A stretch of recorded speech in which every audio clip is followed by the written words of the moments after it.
안녕하세요. 최쌤의 농업톡톡의 최쌤입니다. 지금 노지 비가림에서도 대부분 잎이 나오기 시작했습니다. 4월 16일 오늘은 동해 피해, 휴면병, 전엽기 물관리와 영양제, 밝은제 관주, 신초 속기, 덩굴손 제거에 대해서 말씀드리려고 합니다. 동해에 대해서 좀 언급 드리겠습니다. 전엽기가 되니까 동해 또는 휴면병이 있는 나무들이 발견이 되기 시작했습니다. 2020년도에 심은 포도가 올해 3년차가 되는데요. 20년에 심어 놓고 그해 겨울 저희 지역도 영하 18도까지 내려가는 저온이 왔습니다. 그런데 나무를 싸주지 않거나 측창을 개방하고 키워서 저온에 장기간 노출이 된 경우 나무의 상태에 따라서 동해 피해를 받는 나무가 발생됩니다. 21년도 2년 차에 동해로 완전히 죽은 나무는 갱신에 들어갔지만 살짝 피해를 받은 경우는 농장주가 감지하지 못하거나 알았더라도 죽지 않고 살아있으니 한 해 다시 잘 키워서 회복시켜 보려고 하셨을 것입니다. 그러나 한번 동해를 받은 나무는 회복이 될 가능성은 적다는 것을 올해 확실히 알았습니다. 2년차에 좋지 않았던 나무는 3년차에도 좋지 않습니다. 혹시나 하는 마음으로 한 해 더 지켜본다고 세월을 까먹었으나 여전히 잘 사는 것도 아니고 죽은 것도 아니고 농장주 마음만 애태운다는 것을 확실히 알게 되었는데요. 나무의 증상은 보통 주간부가 갈라져 있거나 납작하게 된 것들입니다. 위에서 떨어지는 수액이 아니라 주간부 틈 사이에서 수액이 계속 빠져나오는 경우도 있습니다. 나무를 잘라 보았는데요. 일부 새까맣게 썩은 부분이 보입니다. 그리고 지난 겨울은 큰 추위는 없었지만 11월 이후 거의 4개월 이상 비가 없을 정도로 심하게 건조했는데요. 포도나무는 다른 가수에 비해서 조직이 단단하지 않아서 겨울철 바람에 의해서도 쉽게 건조하게 됩니다. 건조하면 가지 내의 수분 감소로 내한성이 약해지기 때문에 꼭 심한 저온이 아니더라도 동해를 받을 수가 있습니다. 포도나무를 심은 후 2년, 3년생의 어린 나무에 주로 휴면병이 발생하는데요. 3년 차에 잘 나타나서 3년병이라고도 불립니다. 바라기에 눈이 트지 않거나 트더라도 정상적인 새 가지의 자람새에 비해서 생육이 현저히 떨어지고 불균이란 것인데요. 2년 차에 동해가 있었던 나무들이 주로 3년 차에 휴면병에 쉽게 걸리고 기타 지난해 늦게까지 자랐거나 수확이 늦었거나 일소피해나 조기 낙엽이나 기타 여러 가지 이유로 저장 양분이 부족할 때 휴면병이 발생됩니다. 어쨌거나 저쨌거나 결과적으로 동해를 조금이라도 받았거나 휴면병이라면 살리려고 애쓰지 마시고 마르게 갱신하는 것이 답이지 않겠나 싶습니다. 그리고 처음에 심을 때 묘목 소질 또한 큰 영향을 미칩니다. 묘목 중에서 뿌리가 거의 없는 좋지 못한 묘목을 한쪽으로 쪼르륵 심었는데요. 그 나무는 2년 차에도 별로 좋지 못했고 열매도 거의 달리지 않았는데 올해 3년 차에도 그닥 눈이 충실하지도 않고 작년에 좋았던 나무들은 잎이 잘 나는데 요놈들은 잎이 날까 말까 밀당하는 것도 아니고 망설이는 것처럼 보입니다. 그래서 묘목 자체도 무지 중요하고 동해 피해를 조금이라도 받은 것은 주저없이 갱신하시는 것이 빠르겠다는 생각을 했습니다. 참고하시기 바랍니다. 다음은 잎이 나기 시작할 때 물 관리에 대해서 좀 말씀드리겠습니다. 지금 시기 보통의 농가에서는 잎이 나려고 하니까 많은 물이 필요하다라고 생각하실 수 있습니다. 물과 영양제, 밝은제 너무 주고 싶어 하시죠. 그런데 제가 주지 말라고 하니까 고민을 하십니다. 물 준 지 일주일이 지났다고 땅이 바싹 말랐다고 하세요. 그래서 현장에 나가서 땅을 파보면은 겉은 당연히 말라 보이죠. 그러나 살짝 파자마자 이렇게 수분기가 있고 떡도 만들어집니다. 조금 더 밑에는 수분이 더 있겠지요. 지금 시기는 지하부, 지상부 TR율이 1대1이 아닙니다. 우리는 대부분 단초 전정을 하잖아요. 짧게 자르는데요. 그래서 현재 지상부는 작고 지하부 뿌리가 상대적으로 아주 큰 상태입니다. 그리고 뿌리의 양수분 흡수는 삼투압에 의해서 흡수된다고 지난 영상에서 설명을 다 드렸었는데요. 지금은 뿌리의 저장 양분이 최대일 때입니다. 그래서 양수분 흡수 삼투력이 최대입니다. 그렇기 때문에 물을 많이 주게 되면은 어마어마한 힘으로 흡수하고 실내 온도가 높을 경우에 순이 엄청 빠르고 크게 자랄 수 있습니다. 이것이 강수제로 자라는 것입니다. 지금 신초가 빠르고 크게 자르면 좋을까요? 포도나무 생리를 모르면 옆집보다 우리 집 순이 길고 잎도 크니까 엄청 좋아 보일 수 있습니다. 그러나 포도나무를 키우고 포도의 품질을 결정하는 것은 저장 양분인데요. 이 저장 양분의 중요성을 생각을 하며 결코 좋은 것은 아닙니다. 포도나무의 모든 대사 과정에는 저장 양분이 쓰입니다. 줄기나 잎이나 뿌리나 모든 것을 만들 때에 저장 양분, 즉 잎에서 만든 탄수화물 없이는 안 됩니다. 변색기 이전의 저장 양분 수준이 당도와 머스켓향, 식감 등 모든 품질의 결정 요소라고 앞선 영상에서도 계속 강조드렸는데요. 강수세로 자라게 되면 큰 잎이 만들어지고 큰 물간이 만들어지고 절간이 길어지는데 이 저장 양분을 빠르게 많이 소비하게 됩니다. 지금 시기는 뿌리의 저장 양분 농도가 높아서 삼투력이 좋기 때문에 양수분이 많으면 강수세로 고속으로 자라게 되고 일찍 많은 양분을 소모하게 됩니다. 그러나 이렇게 지상부를 크게 키우는데 저장 양분을 빨리 소모하게 되면 곧 뿌리의 양분 농도는 낮아지게 되는데요. 그때부터 삼투력이 떨어져서 양분 흡수가 원활하지 않게 됩니다. 그런데 지상부가 강수세로 자라서 잎은 커져 있고 물관도 커서 수분 요구량은 아주 많게 만들어 놓은 상태입니다.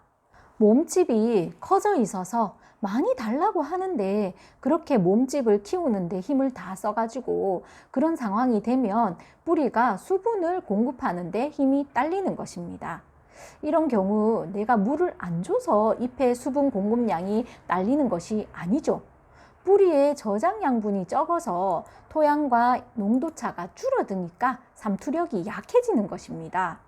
이런 과정으로 지상부에서 요구하는 수분과 뿌리에서 공급할 수 있는 양이 맞지 않을 때에 수분 부족으로 잎이 타고 시들고 열매가 맺히는 시기에 벌써부터 열매도 시들고 축가 증상이 일어나게 됩니다. 그런데 이럴 때 여러분들은 어떻게 대처를 또 하실까요? 영양제, 밝은제를 주시죠. 그러면 좋아지겠습니까? 상황이 악화되겠습니까? 영양제를 관주하시면 상대적으로 토양의 양분 농도가 높아지니까 상투력이 좋아지는 것이 아니라 더 나빠질 수 있고 굵은 뿌리로 질소와 수분을 흡수하니까 부초는 더 나오려고 합니다. 그러면은 수분 요구량은 더 커지게 되겠죠. 또한 뿌리 밝은제를 주시면 인위적으로 뿌리를 만들게 되면서 안 그래도 부족한 저장 양분을 더 소비하게 되는 것이 되겠죠. 아무것도 안 하는 것보다 돈 쓰고 상황은 더 좋아질 리가 없습니다. 이 시기에 영양제와 밝은제가 득이 될지 손해가 될지 한번 생각해 봐야 할 것 같습니다. 지금 시기부터 개화 전까지 포도나무 생육기 중 새뿌리가 최대어 발생할 시기입니다. 잔뿌리 생성에 있어서 중요한 것이 토양 산소인데요. 밝은제, 영양제 간주로 수분이 많으면 상대적으로 공기는 적어집니다. 수분이 많으면 지상부를 발달시키지만 지하부는 상대적으로 발달이 안 됩니다. 콩나물 키울 때 물 많이 주면은 잔뿌리 없이 매끈한데 물 잘 안 주면은 잔뿌리가 많이 생기죠. 콩나물은 매끈해야 되지만 모든 작물은 잔뿌리가 많아야 합니다. 잔뿌리가 많아야지 양수분이 닿는 부분이 많아져서 토양 이동성이 적은 무기 양분들을 골고루 흡수할 수 있게 됩니다. 수분이 많아서 잔뿌리 발생이 잘 안 되면 토양 이동성이 좋은 질소만 상대적으로 흡수가 많아져서 더욱 강수세로 자라게 되고, 칼슘이라든지 미량 요소 같은 그런 질소질 외에 기타 양분 흡수가 원활하지 않아서 영양장애도 발생하게 됩니다. 결론적으로 저녁기부터 개화 열흘 전까지의 물 관리에 대해서 말씀드리면, 이 기간은 전 생육기를 통해서 가장 수분 요구량이 적은 시기입니다.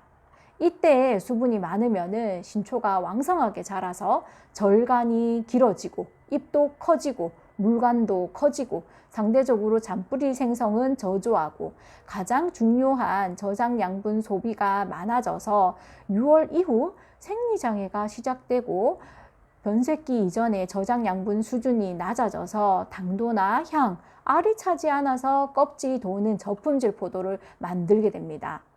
강수세로 자라면 6월 이후 생리장애는 피할 수가 없습니다. 따라서 발근제 간주로 인위적으로 발근을 시켜서 탄수화물을 소비시키는 일이나 영양제 간주로 지상부를 크게 만드는 기술은 사실상 생리장애를 일으키는 원인이 될 수가 있고, 품질을 저하시킬 수 있기 때문에 사용에 있어서 잘 판단하셔야 할 것 같습니다. 강수세로 자라게 되면 나무 내의 저장 양분이 적어지기 때문에 저온 피해도 상대적으로 쉽게 받고, 고속으로 자라게 되면 결과 모지와 물관 연결이 잘 안 돼서 수분 요구량이 많아지는 때가 되면 시들다가 떨어지는 일도 발생이 되고, 극도로 심한 경우에는 하수까지 말라서 고사하게 되는 사례도 있으니까 참고하시기 바랍니다. 신초 생장기에 건조하게 관리하시다가 또 물을 줘야 할 때 갑자기 많은 물이 들어가게 되면 뿌리의 힘이 너무 좋기 때문에 절간이 30cm도 될 수 있습니다. 그렇기 때문에 이 시기에 땅을 파보고 정말 진짜 수분이 없는 경우에 한두 번 정도 간수를 하시더라도 절대로 푹 주면 안 되고 조금씩 주셔야 합니다. 수분의 정도는 신초 끝이나 덩굴손을 보고도 판단할 수 있습니다. 사진과 같이 신초 끝이 갈고리 모양이거나 끝에서 두 번째 마디의 덩굴손이 하늘 방향으로 각도가 좁을 때는 수분이 많다는 뜻입니다. 보시는 농가도 지금 물을 줘야 할지 말아야 할지 문의를 하셨는데요.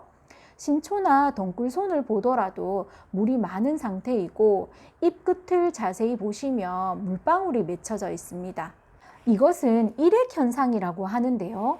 밤에 잎 뒷면의 기공으로 증산이 일어나지 않을 때에 흡수한 수분이 신초가 자라는 데 쓰이고, 또 남는 물이 잎 끝의 수공이라는 구멍으로 물이 배출되어서 맺힌 물방울입니다. 이것만 보더라도 지금 물이 많다는 것을 또 알 수 있습니다. 이 시기 물을 좀 아껴서 절간은 짧게, 그리고 물간은 가늘게, 잎도 작게 만들어서 저장 양분 소모를 줄일 수 있도록 하셔서 6월 이후 잎이 타거나 축과 증상 등 생리장애도 예방하시고 고품질 포도를 생산하실 수 있는 기반을 만들었으면 좋겠습니다. 개화 10일 전까지는 이렇게 관리하시고요. 이후는 조금씩 수분을 공급하셔야 열매의 세포 분열이나 과립 비대를 원활하게 또 하실 수 있습니다. 참고하시고요. 다음은 신초 속기입니다. 속기는 눈따기부터 시작입니다. 포도는 한 개의 눈에 3개의 눈이 들어 있습니다. 가운데 눈이 주화이고 양옆에 부화가 2개 있어서 3개인데요. 주화만 발화하거나 주화가 죽고 부화 2개가 트거나 주화와 부화 하나가 트거나 양분과 호르몬이 잘 맞을 때는 주화와 부화 2개가 다 트는 경우도 있습니다. 주화가 죽고 부화 2개가 트는 쌍발화가 많은데요. 주화가 죽는 이유는 저장 양분과 지베렐린 호르몬과 관련이 있습니다. 원래 발생되는 눈은 전년도에 포도꽃이 필 무렵부터 발생된 것입니다. 그런데 그 시기에 강수세로 영양 생장이 많아서 가지 속 지베렐린 호르몬 농도가 높고 저장 양분 수준이 낮을 때 주화는 죽습니다. 원래 꽃의 질도 전년도 양분의 영향을 받는다는 것을 아시면 좋겠습니다. 가수와 같이 영년생 작물은 원래의 품질은 전년도 생육 상황과 떼어서 생각할 수가 없습니다.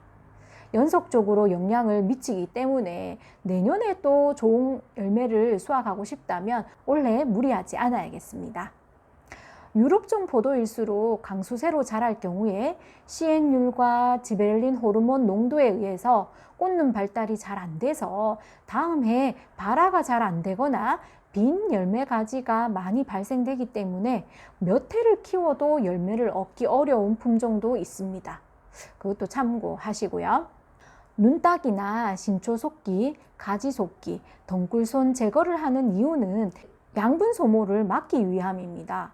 그런데 신초 속기나 덩굴선 제거를 할 때에 주의하실 점이 있습니다.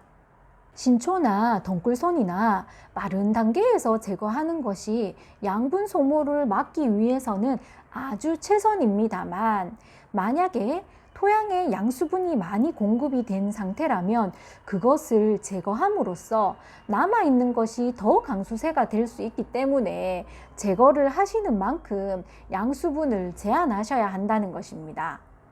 눈속기를 일찍 하시면 그만큼 양수분도 줄이셔야 합니다. 양수분은 계속 공급하면서 속기를 하면 남은 것이 다 흡수를 해서 강수세가 되기 때문에 주의하시려는 것입니다. 2년 차일 때는 발생되는 눈이 적고 비교적 간단해서 속기가 어렵지 않습니다. 쌍발화된 것은 옆에 빈 공간을 메워야 해서 쓰일 것이 아니라면 하나면 두시면 되고, 부초 전정을 했는데 부초에서도 나오고 주지에서도 나온다면 선택을 하셔야 하는데요. 부초에서 나오는 것이 크게 높지 않다면 부초의 것을 쓰시고 주지에서 나는 것은 제거를 해주셔도 됩니다. 주지에서 나오는 것이 낮은 것은 좋은 장점입니다만 신초가 발생되는 방향이 아래를 보기 때문에 유인하기가 어렵습니다. 2년차 주지에서 원눈을 남기고 전정할 경우에 신초 유인이 정말 어려운데요. 신초가 나는 방향이 결과지 유인 철선 있는 쪽이 아니라 아랫부분을 보는 경우가 많습니다. 그런데 샤인은 잎이 9매가 되기 이전에 유인하기 위해서 신초를 아무 생각 없이 건드리면 잘 떨어져서 낭패를 보는 경우가 많습니다.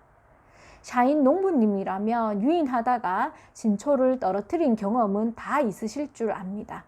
정말 조심하게 다루어야 하는데요. 그 특성을 알면 보기에 불편해도 좀 늦게 유인을 하시거나 사진과 같이 양말끈을 이용해서 연결해서 섬세하게 떨어지지 않도록 최선을 다해서 유인하실 수 있습니다.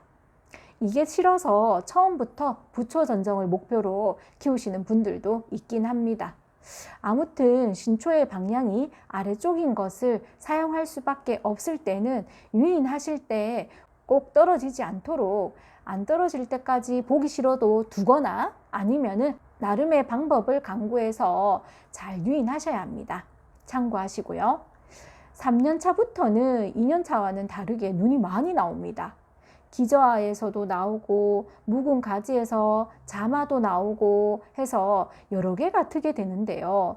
묵은 가지에서 나오는 눈은 꽃송이가 없기 때문에 양분 경합을 피하기 위해서 우선적으로 제거해 주시고, 다음 유인하기 힘든 방향으로 있는 것, 그리고 한눈에 여러 개가 집중적으로 있는 것들 중에 원하는 방향으로 있는 것들 중 한두 개를 두고 나머지는 제거하시고, 주지 절간이 길어서 채워야 하는 경우는 공간을 생각해서 알맞게 눈을 두시면 되겠습니다. 일단 초기는 우선적으로 제거할 것들만 제거를 하시고 약간 여유 있게 두셨다가 꽃송이가 확인될 때 또 한번 하시고, 또 유인하실 때 가지수가 많아서 복잡할 때 최종적으로 제거하시면 되겠습니다. 원래 고품질 포도를 일찍 수확하고 싶으시다면 지금부터 관리 잘 하셔야 합니다.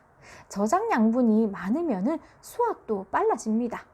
오늘은 이것저것 이 시기에 필요한 것들을 여러 가지 말씀드렸는데요. 아무쪼록 부족하지만 제 영상이 조금이나마 도움이 되었으면 좋겠습니다. 오늘도 최쌤이었습니다.